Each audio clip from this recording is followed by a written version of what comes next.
video, and I'm so excited about today because I got my people in the building. I got my La Familia in the building. Kim Fong, how you feeling?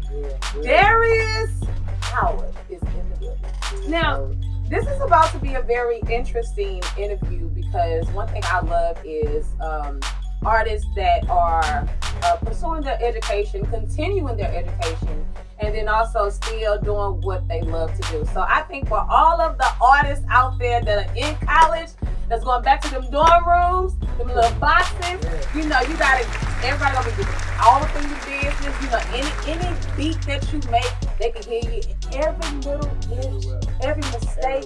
You can listen. This is what life is about. And I just want to say I'm so proud of you. So let's get into it. Now, Kinfolk, Darius, you are a football player. You play safety. Right. You also are a creator, a music creator. Right. And I think that kind of it covers like a very broad space for you. Right. So, what position you play? Let's explain a little bit more about the safety position. What you be doing? Man, honestly, all the safeties out there. If you play football, you understand. If you play safety, then you got to be a head hunter. You got to be the smartest person on the field, the most athletic person on the field. So, I pride myself on being a great communicator in that aspect. I love that. A leader and just a dog. Because at the end of the day, you got to be a dog to be a good safety. So, you know, just... All right. Hold on, wait a minute. You know, I'm up in Minnesota, and, you know, I gotta put on for the city, put on for the state. So, there's a lot of players that aren't from the South in general on my team. So, I feel like me coming from where I come from, I have an edge, and I have something to prove all the time. So, yeah. Let's talk about it. Come on. Okay, so first of all, you playing from Minnesota? I go to Gustavus Adolphus College in Minnesota. In Minnesota. Mm-hmm. Okay, so what is, because I mean, you know, you Texas bred, you're a Texas boy. Right, you know, cornbread fed around here, okay? Always. What has it been like to transition from Texas to go into Minnesota? I mean, especially as a college kid, and then I mean, you know, you've been with your mama your whole life, so let's transitioning into going into Minnesota as a football player. What has that been like? Leaving the house. It's always a transition, just going away from what you've been used to. Right. Where I'm at, it's a real small town. So going from big city to small town, that's I think the biggest adjustment for me. But I like small towns. I'm not too big of an outside person. I like to stay to myself. So it wasn't that big of a transition in that regard, but just the typical college transition from high school, learning how to manage the time. And I feel like music is something that I kind of picked up when I learned how to manage my time and I got free time. It was something that I enjoy. So wow. Yeah. Like most people, they, you know, like, man, I'm chilling. Can't nobody just walk in my room. I'm kicking it. They find other things to do. How do you describe your sound of music? I would say it's all encompassing because I listen to all types of music. I grew up on Erykah Badu,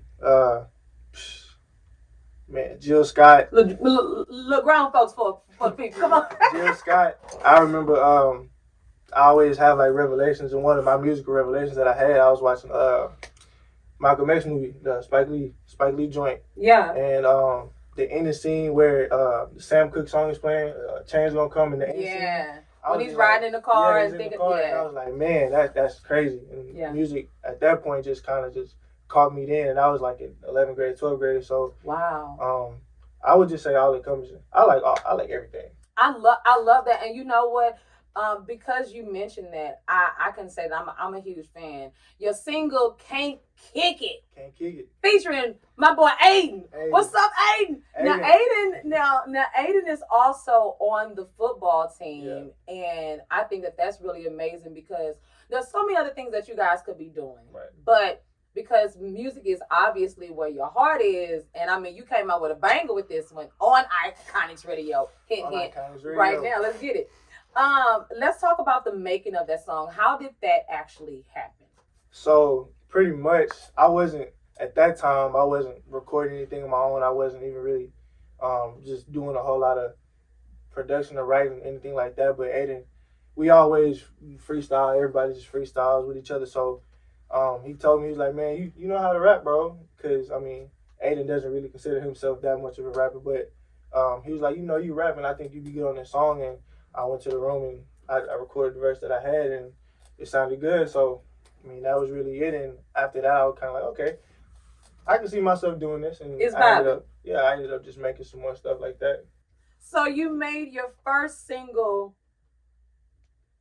in a college dorm room with Aiden, a football player. It was like, hey, yo, you got something. So you went, wrote the song, came back, and it's literally been bumping ever since. Right. And the verse, I wrote the verse before I recorded it for the song, because I just have verses all in my phone. So what I did pretty much, I just kind of rearranged the verse a little bit just to fit the song, but the verse was already written.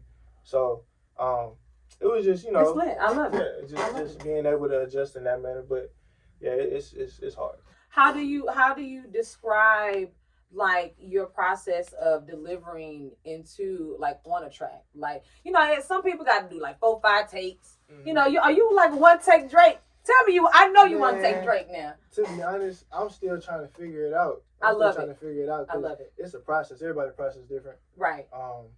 But it really depends on how I'm feeling that day. Because I've done a few of them where I've just done all the way through. But a lot of times when I go all the way through, I don't like it. And I just want to make sure I'm on point with everything. So a lot of times I just go takes and do it like that. That's how I did with this one. Yeah. Just takes. And that was my first time really recording. So that took forever. That one took forever to make. And then we had a microphone with a sock on it. Come on, tell the truth now. Listen. Had a microphone with a sock on it, man. We was in the dorm room struggling. So struggling. We were struggling in the dorm room, but man, that was a cool experience for that being my first time. Listen, let me tell you something. Soulja Boy, when he first started, if you could go back to like his MySpace videos, like where he started off, and so many other artists just can. I mean, Eminem, golly, I mean, there's so many artists that started on like, obviously on those in them awkward places. Right. But the beauty of it is, a hit is a hit. Man. And when you got a hit, it's gonna make it do what it do. And period. And I can truly say, even though we play y'all after 9, it's lit. Yeah, all the time. I can truly say that your music is not for all ages, okay? You got to be able to get with it, over 18 and above, to be able to comprehend what thus said, okay? But let's talk about that, because when I hear "Can't Kick It With It," I don't see this person. So let's talk about like how do you go from there to there? Because I mean it's two totally different situations happening. I feel like music is creativity. But Speak at on the same it. time, it's authenticity as well. So speak on it. You obviously don't want to portray yourself in a light that would make you seem anything other than what you are. But at the same time, I feel like the most talented artists of our generation can be themselves, but find different ways to express it and be creative in all of different types of ways. So, and it's always a learning process for even the Kendricks and J. Cole's of the world, because they learn every day they create. So just learning how to further express myself. Yeah. Who inspires you as an artist? What artists are you looking up to these days?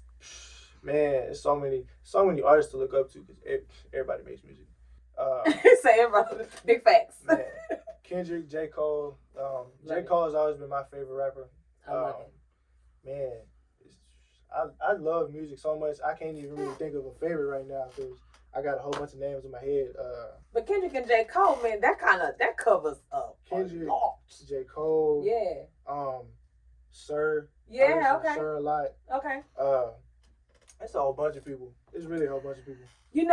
One thing I can say is when you talk about people like that, in order for them to have gotten where they are, it definitely took a team. Mm-hmm. And I know your team come very strong and very deep. I got my people with me. And I'm in there. Okay. Uh-huh. Let's talk about your family. Let's talk about your foundation. What was it like for you growing up? because you're very well spoken. You're an amazing young gentleman, and I mean, it just shows. It beams through just sitting here talking to you. I'm loving it. What was it like for you growing up? I love my family. I've always been like a family oriented person. Me being in Minnesota, I tell my parents all the time. I tell my brother all the time. Like it hurts me being so far just because I feel like I miss so much. Yeah. But I've always been a family oriented person. My parents, man, best parents anybody could ever ask for, in my opinion. They always made sure I had what I needed, but they always make sure that I learned what I needed to learn just in life. And I feel like that's important for anybody, but especially being a black male in the climate that we live in right now. Just knowing what you need to know about yourself and the world, and also making sure that, you know, God is the head of your life and God is the head of my life. So I feel like just those things have just made me be the person I am now. I just, you know, I'm a big family person. Oh, don't you just love him? Come on, y'all. Come on, speaking here. Now, not to mention, you know, being professionals and coming from a family of professionals as well is very important. But, you know, then you got your brother. Man. You know, you got, I mean, it's a clan of y'all, but right now, you know, brother doing some amazing things. Doing it Barron, hello. All I can say is, wow, let's talk about how you guys are collaborating as a family, because you got Momager, you got Daddy coming through. Man. Hey, make sure he on the way. Interview on time. You got your brother coming in, and not only that, he's an entrepreneur. Mm-hmm. Let's talk about these custom kits. Man, let's come on, Pope. Let's get it. Custom, best custom shoes in the city, man. Best custom shoes in the world. Period. In the world, man. Doing it big, and I think people are really now just starting to see and realize and appreciate. Oh, they riding away. Let's get it. Man, but I remember, man, we used to have conversations, man, like, man, I'm gonna do this, and just seeing it happen is just crazy. We were at Texas Praise just a couple of days ago, and seeing everybody like, you know, like appreciate his art. I was just happy to be there. Like, man, This is my brother doing this. So, you know, just going back to being the family person that I am, and seeing him succeed and doing what he wants to do is great for me. Now, I mean, all I can say is not every player can walk out with custom cleats. Man. No, we're going to put the plug in. I'm just saying custom cleats don't happen every year. Everything, man. So, everything. I mean, let's just talk about the custom cleats. Like, let's get it. Man, first pair of cleats, they were all black with like yellow midsoles. Man, the cleats were so fire. Anybody custom cleats? Okay. Ain't nobody doing that. Polk Artist Custom doing it though. That part. Man, but man, he doing it. He doing it the biggest. I love that because you have music. You're also staying in school, pursuing your education, growing in that aspect. Mm-hmm. Also, as an athlete, now you also bringing in the family business. Man. You got the custom cleats. Listen, okay. So we're making an empire. We really building an empire. That's how I see it. That's how we say it. We building an empire. You know, Howard Polk Empire. That's what it is. That's what we aim for. Stamp that. Stamp that. We're putting it in there. Who's your hero? My parents, my brother. You know, my family is the biggest part of my life. Everybody got a cape. Come on. So I would definitely say my parents and my brother, but at the same time myself, because I feel like I've proven things to myself that I really thought I couldn't do. So just, you know, just always keeping my family in the forefront of that, but at the same time myself, because I'm him for real. You know, I'm him. So that's just come from just growing up. Yeah. Because growing up, you always have that curve where you kind of got to learn how to believe in yourself and all that. But now that I'm of the age and I'm learning myself, So before we even got started on the interview, because we about to get ready to wrap it up, but I got to dab into this. So you used to play instruments. What instrument did you play? I played guitar. My granny, she had a guitar in her house, and she was like, "Darius, I'm not gonna play it no more, so you go learn it." And wow. Okay, we getting somewhere. First instrument. Okay, let's talk about it. And what was the first song you learned how to play? Man, it was a Bob Marley song. Come on. Listen. It was a Bob Marley song. I forget how it goes. Let me tell you something. Oh man, I forgot how it's a Bob Marley song though. Now you know the people ain't pleased right now because you can't say Bob Marley not. But that's okay because you want to know what we're gonna find out real soon. What's the name of the song? Don't worry, we're gonna find out. And I'm gonna be sure to share. Oh yeah. Playing the guitar, and even into today, do you see that how that plays a part into your music and how you deliver your different styles in these days? I do. I feel like the guitar. I feel like the guitar is one of the most important instruments whenever you orchestrate something. If you decide to put it in your music, I feel like it's very important because it adds a different aspect that no other instrument can really add. Right. I mean, you have other string instruments, but the guitar in general, I feel like it's just a special instrument because it makes so many different sounds and there's so many different types of guitars. So the guitar itself is just amazing to me. And I think when I do get to the point to where I'm continuing to make my music, I think guitar is definitely going to show up in there. So, guitars. Guitar. Listen. Learn how to play one. Okay, Jimi Hendrix. Let the Jimi Hendrix fans out there that part. Man. Now, before we get ready to get up out of here, let's talk a little bit about the music that you have that's up and coming. Like what are you working on right now?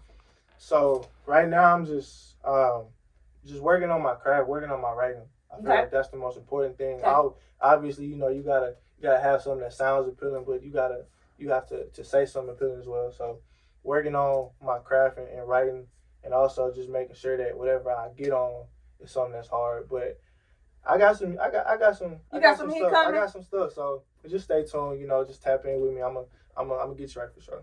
Where can people follow you? You can follow me on Instagram, vb.wdee. Stands for Vibe with D, but I just didn't feel like typing the whole thing out. So Instagram, vb.wdee. And Man, this has been so good. I think for all of the aspiring artists out there that's still in school, you can do it. Definitely. Keep God first, keep your family first, keep your clique tight. Mm-hmm. But then make sure it's a solid table. That foundation. Yeah. I appreciate you. Thank you. No, go ahead. Creativity. What? Go ahead. Oh no, your creativity is always gonna shine whatever you're doing. Staying in school doesn't mean you have to not do what you want to do. It's just how you decide to manage your time. So you can always do what you want to do, bro. Just make sure you just take care of your business. That's what it is at the end of the day. Just taking care of your business. I was gonna ask you to give some words of encouragement. That was it. Manage your time. That's it. Don't be bull. Don't be playing. I know my grandmother and them gonna see this. I got it. But don't be playing, y'all. Okay? Manage your time. Take care of your business. Keep God first. Keep family first. Now, with that being said, anything else you want to tell to the people out there before we get ready to go? Man, Darius Howard music dropping soon. Man, Gustavus Adolphus College football. We're finna go crazy this year. Man, Gusty's going up. So if you hear that, just know that might be your cousin in the bleachers. Just random. I hear everything, so we're going crazy this season. Everything going up, so everything going up. When the team stand up, hey, Minnesota, he coming back home. Oh, hey, y'all better send them back because greens and cornbread. I'm coming greens back. And cornbread, little fried chicken, mama cooking something. So what? Nah, I don't do like that. Okay, well, don't call your cousin because I can't hook it up. But listen, y'all, we have had such an amazing time. I want you to know I'm so proud of you again. All the kids out there that's in school, continue to pursue your dreams. Balance it out. Manage your what?